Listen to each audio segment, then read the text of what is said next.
they accused Jaishankar of basically giving away war plans to Pakistan ahead of time. And Rahul Gandhi himself demanded to know whether this was linked in some ways to the downing of fighter jets, right?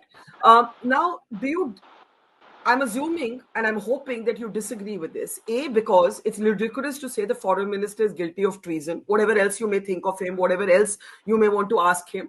And B, as you've said, questions about the Rafale or other jets at this time, when the Air Force has already said, look, losses do take place in a combat zone, but all pilots have come home. This is not the time for those questions. Would you say Rahul Gandhi got it wrong? May I just say what happened on the night of May 6th and early morning May 7th, Barkha? And I'm talking to somebody who covers the military, that is you, was unprecedented. And Air Force warfare, modern Air Force warfare that the world hasn't seen in modern times happened on May 6th, May 7th, at 1.5 hours. The best of Indian Western technology, the best of Chinese technology, the best of our Air Force people, and the best of the Pakistani Air Force people. And we came up prime. 24 missiles, all 24 hitting their targets, destroying the 9 targets we set out to do without ceding, without suppression of enemy air defense system.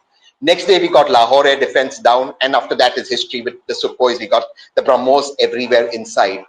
I think the common citizen, the common Indian, cares only if the Air Force pilots have come home. Whether a machinery is lost or not lost is immaterial. It does not matter to the common people. Different aircrafts have different tactical reasons. The Rafale serve a different purpose. The Sukhois fixed with the BrahMos serve a different purpose. And you understand this, Baraka. Therefore, it is in our interest not to get into what was deployed where and how we had the tactics. Because obviously both the air forces were marking each other. It was a dogfight. They were marking our Rafales and our Sukhois just as we were marking their F-16s and their Jaguars. This was expected. But we don't want to give away our tactical advantage. So I think we don't need to get into what machinery is gone. That's immaterial as long as our pilots are home safe.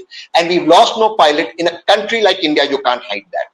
To the first part of your question, I firmly believe no person, like from Jawaharlal Nehru ji to Prime Minister Modi, sells the country. I think once you take an oath on the Constitution, we can have political differences.